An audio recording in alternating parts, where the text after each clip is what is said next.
Canes win, Canes win, Canes win, Canes win, Canes win, Canes win, Canes cover 28-22. The Miami Hurricanes get the win on the road against Florida State, move to 5-0.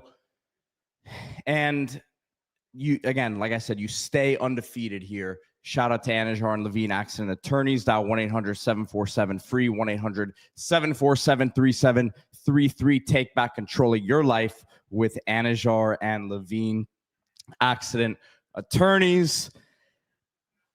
Man, I gotta tell you guys, I really I gotta be honest, because I'm an honest guy.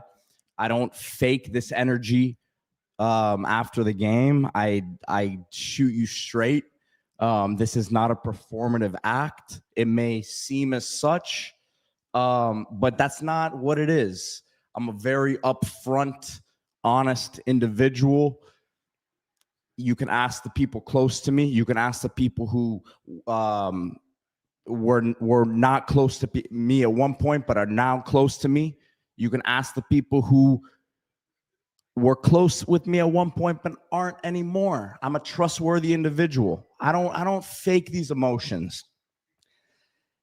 I'm not too happy with the way this thing ended. I'm really not too happy with the way this thing ended.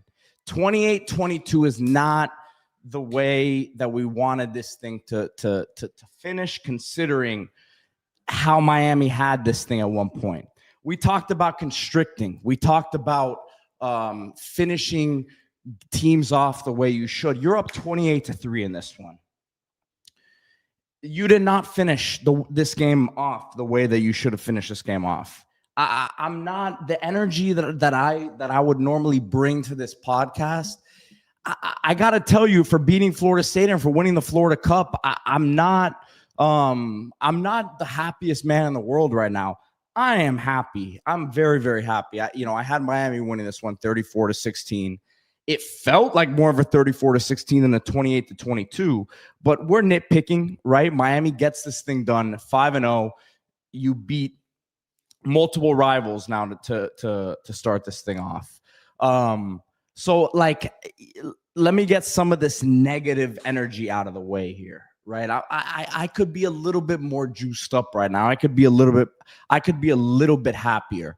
There was some stuff there that was not clean. We talked about the procedural stuff. Some of that came back up tonight.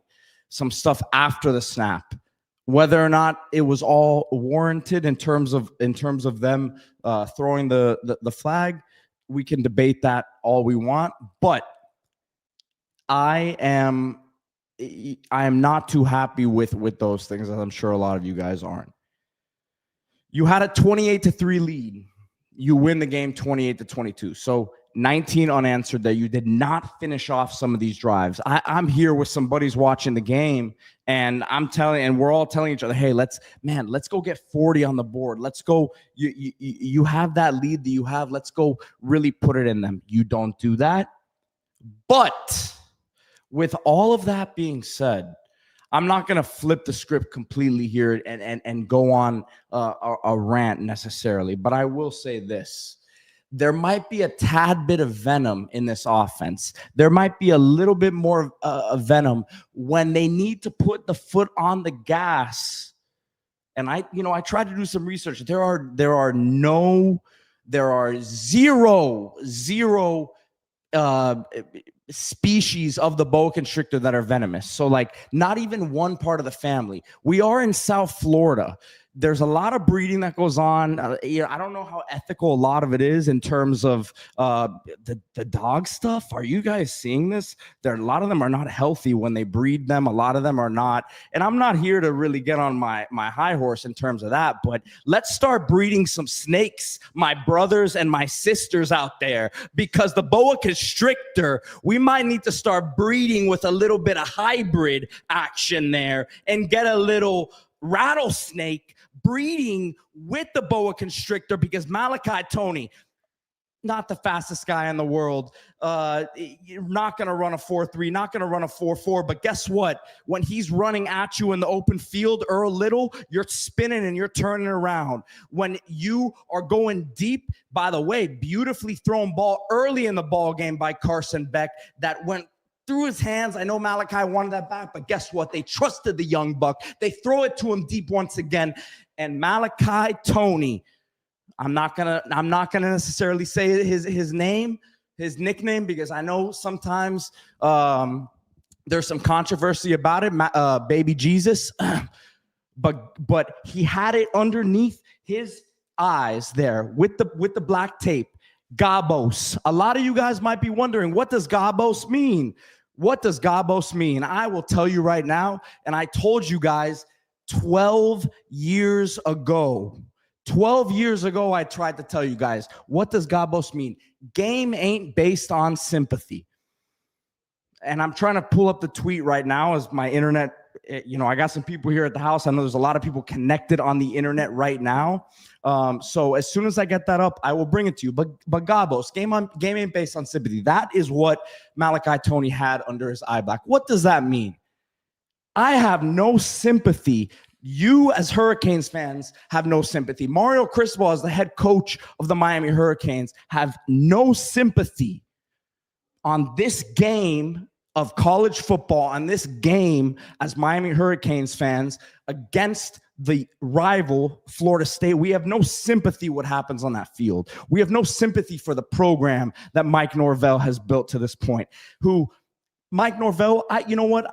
I give him props. I think he's a better coach. And as we saw right there, it was a lot closer than it probably should have been at the end of the game there than it needed to be. Miami got a little conservative. Yes, it's the flow of the game, all of that. But Mike Norvell does not know how to build a program. I have no sympathy for that. You, as Miami Hurricanes fans, have no sympathy for that. The fact that the bum that was covering Malachi Tony out there was put in that position, Malachi Tony has no sympathy for that. It's not his fault. He's got to go put food on the table for his family. He's got to go eat for his team. There's no sympathy on that. We have no sympathy for that. The game ain't based on sympathy. And that is what the mentality that this team brought to the table tonight. Still not a perfect performance. Let me get to my notes as I have kind of preached a little bit here, but let's breathe the boa constrictor a little bit. I saw some venom tonight. CJ Daniels, what was that, 45 plus yard reception down the field. Malachi Tony, his multiple explosive plays. Keelan Marion, if he shows a little bit of patience, he has 5 lead blockers. And by the way, stay tuned. We got 2,000 plus right here. Hit that like, subscribe to the channel. Stay tuned. I'm giving out an award later tonight. I am giving out a big time Canes Insight. This is a first. I'm giving out a Canes Insight award tonight at the end of this live show. Appreciate everyone who's on with us tonight. Hit that like button, subscribe to the channel. This is the instant reaction as Miami moves to 5-0, beating Florida State. Just in terms of, pure football stuff here.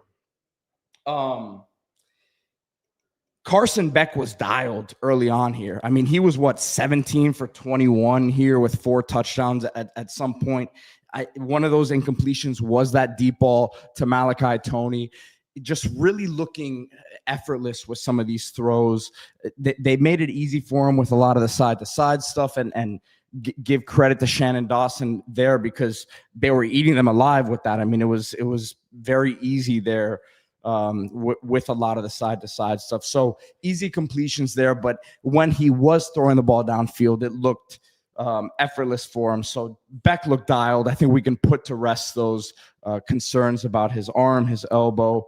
The team in general really settled down after that first drive.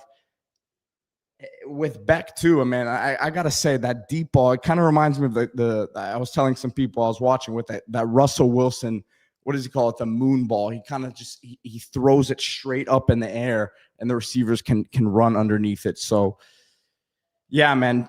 Beautiful deep balls thrown by him tonight. Jacoby Thomas, to me, player of the game defensively all over the field. Bryce Fitzgerald had that interception, had a nice tackle late in the game too, but Jacoby Thomas set the tone. Interception from him, just flying all over the field. You gotta love where Miami's at right now at this point of the season. You're 5-0. You've beaten Notre Dame. You've beaten USF, who beat Florida. You beat Florida, who goes and beats Texas today in a game that I think, we have split opinions on who you were rooting for and who you wanted to win that one. But I think that shows very strongly in terms of how Miami matched up physically with them. Like, I don't think Arch Manning was right, but how Florida matched up physically with them was very impressive, right? And I think that bodes well for Miami's chances moving forward here. But you beat them. You now have beaten this Florida State team that I think is fool's gold, as we've seen, and I think D Money has pointed out. Although, I won't get on D too much. He's going to be talking his talk very very much so here when he gets on the show. I'm sure tomorrow, maybe tonight when he gets back to his hotel or Airbnb, I should say, about what went down tonight. But look, I haven't even really gotten to the comments. I know they're going crazy. It's tough for me. Like I said, I've told you guys before, to keep my train of thought with also looking at the comments here. But yeah, this should have been Miami probably should have won this game by 2-3 scores, maybe more, as I wanted them to put more on the board, but they call the game a certain way here. And you really, I gave them the moniker, so we'll have to say it again, but they constricted. There's no like things have to go like absolutely wrong, and they almost did if they didn't get one of those onside kicks, I guess you could say, that they would be very unfortunate if one of those didn't go their way. But yeah, Florida State hung around. You have to give them credit for continuing to fight. But I have to say, as I'm wrapping things up here, let me grab a couple comments here, see if anything is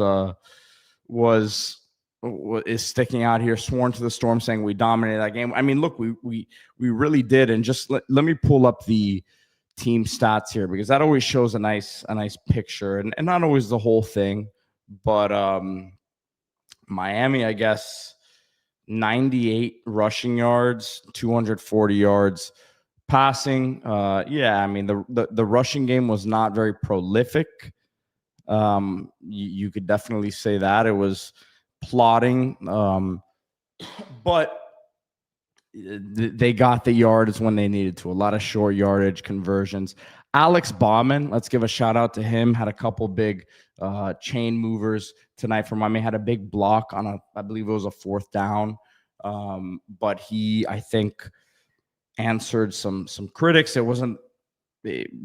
What were his numbers tonight? He had probably 2 or 3 catches. So let's see, 3 catches, 17 yards, but a couple of them moved the chains. One of them was near the red zone between a couple defenders that he fended a couple guys off. So yeah, I mean, I think we could be happy with how the season has shown to this point. As I wrap things up, I said I would have an award here. And Gus Malzahn, like, he really he got into his bag late. He got into his bag early. He got into his bag on 3rd downs. But the play call of the year, I gotta say, the play call of the year, Gus Malzahn, was the triple reverse screen to your mom's house that was incomplete. They did a triple reverse back to the quarterback, incompletion into the ground to your mom's house. Like, dude, they had it. They had everything dialed up for this one. So play call of the year there to Gus Malzahn. Yeah. Other than that, you got to give the Florida State team and the Florida State fans credit for showing up there and battling hard. It wasn't enough. It wasn't enough to cover the spread, but Miami moves forward here, and I appreciate everyone who was on this live stream with me. 3,000 as we conclude here. Hit that like, subscribe to the channel. Congratulations to Gus Malzahn, the triple reverse screen into the dirt, ending up at your mom's house. Hit that like button, subscribe to the channel. Go Canes.